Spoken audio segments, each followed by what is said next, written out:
Hi friends, ನಿನ್ನೆ ತಾನೇ ನನ್ನ ಫ್ಯಾಮಿಲಿನ ನೀವು ನೋಡ್ಕೊಂಡು ಬಂದಿದ್ದೀರಿ ಅಲ್ವಾ? ಇವಾಗ ನನ್ನ ಅತ್ತೆ ಮನೆಯನ್ನು ನೋಡ್ಕೊಂಡು ಬರೋಣ. ಅತ್ತೆ ಅಂದರೆ ನನ್ನ ಅಪ್ಪನ ಅಕ್ಕ. ಓಕೆ ಓಕೆ, ಬೇಗ ಬೇಗ ಬನ್ನಿ, ಹೋಗೋಣ.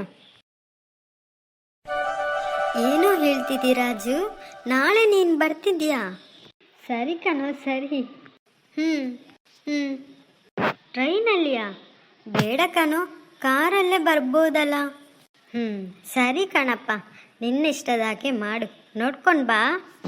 ಈಗಲೇ ಅಪ್ಪನ ಹತ್ರ ಹೇಳ್ತೀನಿ, ಇಲ್ಲೇ ಒಳಗಿದ್ದಾರೆ. 4 ವರ್ಷ ಆಯಿತು ಕಣೋ ನೀನು ಊರಿಗೆ ಹೋಗಿ. 4 ವರ್ಷ ಆದಮೇಲೆ ನಾಳೆನೇ ಅಮ್ಮ ನಿನ್ನ ನೋಡ್ತಿದ್ದಾನೆ. ಹ್ಞೂ ಸರಿ ಕಣಪ್ಪ, ನಾಳೆ ಟ್ರೈನ್ ಹತ್ತುವಾಗಲೇ ನನಗೊಂದು ಫೋನ್ ಹಾಕು. ಹ್ಞೂ ಹ್ಞೂ ಸರಿ, ಇಡ್ತೇನೆ. ರೀ ರೀ ರೀ ಹಾ, ಏನಾಯ್ತು? ರೀ, ನಾಳೆ ನಮ್ಮ ಮಗ ಬರ್ತಿದ್ದಾನಂತೆ. ಹಾಗ? ಹೌದು ರೀ, ಈಗ ತಾನೇ ಫೋನ್ ಮಾಡಿ ಹೇಳ್ದ. ಯಾವ್ದ್ರಲ್ಲಿ ಬರ್ತಿದ್ದಾನಂತೆ? ಕಾರಾ, ಬಸ್ಸಾ, ಟ್ರೈನಾ? ಟ್ರೈನಲ್ಲಿ ಬರ್ತಿದ್ದಾನಂತೆ.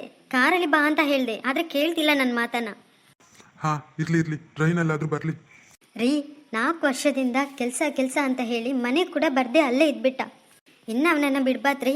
ನಾಳೆನೇ ನನ್ನ ತಮ್ಮ ಮಾಣಿಕ್ಯನ ಮನೆಗೆ ಹೋಗಿ ಅವನ ಮಗಳ ಅಶ್ವಿನಿಯನ್ನ ನನ್ನ ಮಗನಿಗೆ ಕೊಡ್ಲಿಕ್ಕಂತ ನಾಳೆನೇ ಹೋಗಿ ಮದುವೆ ಮಾತುಕತೆನ ಶುರು ಮಾಡ್ತೀನಿ.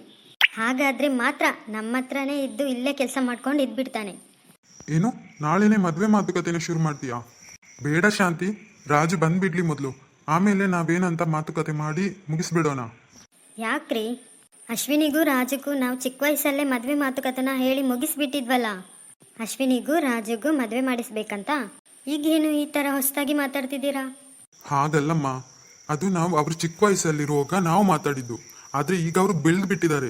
ಸೊ ಅವನಿಗೆ ಏನಿಷ್ಟ ಇದೆಯಾ ಇಲ್ವಾ ಅನ್ನೋದನ್ನ ನಾವು ತಿಳ್ಕೊಬೇಕಲ್ವಾ? ಆದರೆ ನಮ್ಮ ಮಗನಿಗೆ ಅಶ್ವಿನಿ ಅಂದರೆ ತುಂಬ ಇಷ್ಟ ರೀ.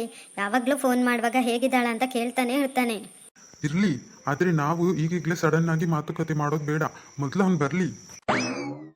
ಮೊದಲೇ ಅವರಿಬ್ರು ಸರಿಯಾಗಿ ಮಾತಾಡ್ತಿರ್ಲಿಲ್ಲ. ಈಗ 4 ವರ್ಷ ಆದ್ಮೇಲೆ ಬರ್ತಿದ್ದಾನೆ. ಅವನಿಗೆ ಏನಿಷ್ಟ ಅನ್ನೋದನ್ನ ನಾವು ನೋಡ್ಕೋಬೇಕಲ್ವಾ? ಅವನಿಗೆ ಅಶ್ವಿನಿ ಇಷ್ಟ ಆಗಿದ್ದಾಳೆ ಅಂತ ಹೇಳಿದ್ರೆ ನಾವು ಹೋಗಿ ಮಾತಾಡೋಣ.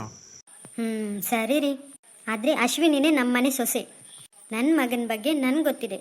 ಅವನು ನಾನು ಯೋಚಿಸ್ದಾಗೆ ಯೋಚಿಸ್ತಾನೆ. ಹಾ, ನಾನು ಹೋಗಿ ನನ್ನ ತಂಗಿ ಹತ್ರ ಮೊದಲು ಹೇಳ್ತೀನಿ ರಾಜು ಬರ್ತಿದ್ದಾನೆ ಅಂತ. ಅವಳೆ ಯಾವಾಗ ನೋಡಿದ್ರು ಕಾಲ್ ಮಾಡಿ ರಾಜು ಯಾವಾಗ ಬರ್ತಾನೆ ಅಂತ ಕೇಳ್ತಾನೆ ಇರ್ತಾಳೆ. ರೀ, ನನ್ನ ತಂಗಿಯನ್ನ ನೋಡ್ಕೊಂಡು ಹಾಗೆ ನಾನು ಅಲ್ಲಿಂದಾನೆ ಆಫೀಸ್ಗೆ ಹೋಗ್ತೀನಿ ಕಣೆ. ರೀ, ತಂಗಿ ಮನೆಗೆ ಹೋಗ್ತಾರಂತೆ, ತಂಗಿ ಮನೆಗೆ. ಇವರ ಮನಸ್ಸಲ್ಲಿ ತಂಗಿ ಮಗಳಿಗೇನೆ ಮದುವೆ ಮಾಡಿಕೊಡ್ಬೇಕೆನ್ನೋ ಆಸೆ. ನಾನು ಬಿಡ್ತೀನಿ ಅನ್ಕೊಂಡ್ರಾ? ಏನು ಇಲ್ದಿರೋ ಕತ್ತೆಗೆ ನನ್ನ ಮನೆ ಸಂಬಂಧ ಕೇಳ್ತಿದ್ಯಾ? ಇವ್ರು ಏನೇ ಎನಿಸ್ಲಿ, ನಾಳೆನೇ ನನ್ನ ಮಗನ ವಿಷಯದಲ್ಲಿ ಮಾಣಿಕ್ಯನ ಹತ್ರ ಹೋಗಿ ನಿಶ್ಚಿತಾರ್ಥದ ಬಗ್ಗೆ ಮಾತಾಡಬೇಕು. ಹಾಗಾದರೆ ಮಾತ್ರ ಇವ್ರ ತಂಗಿ ಹತ್ರ ಹೀಗೆ ಹೋಗಿ ಮಾತಾಡೋದೆಲ್ಲ ನಿಲ್ಲಿಸ್ತಾರೆ. ಇಲ್ದಿದ್ರೆ ಅದೇ ತಲೆಯಲ್ಲಿರುತ್ತೆ ಅವತ್ತು.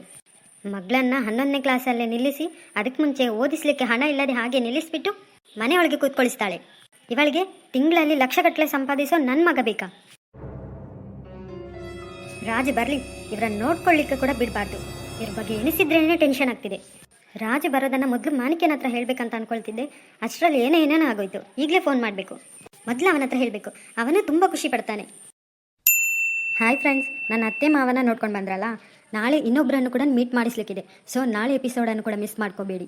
ಇವತ್ತು ನನಗೆ ಸ್ವಲ್ಪ ತಡ ಆಗೋಯ್ತು, ಆದರೆ ಇನ್ನು ಮುಂದೆ ಸರಿಯಾಗಿ ಸಮಯ ನೋಡ್ಕೊಂಡು ನಾನು ವೀಡಿಯೋನ ಹಾಕ್ತೀನಿ. ನನಗೆ ಸಪೋರ್ಟ್ ಮಾಡಿ. ಈ ವಿಡಿಯೋ ಇಷ್ಟ ಆದರೆ ಲೈಕ್ ಮಾಡಿ, ನಿಮ್ಮ ಫ್ರೆಂಡ್ಸ್ಗಳಿಗೂ ಶೇರ್ ಮಾಡಿ.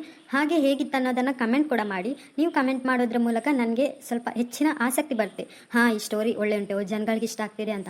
ದಯವಿಟ್ಟು ಸಪೋರ್ಟ್ ಮಾಡಿ, ಸಬ್ಸ್ಕ್ರೈಬ್ ಮಾಡೋದನ್ನು ಮರಿಬೇಡಿ.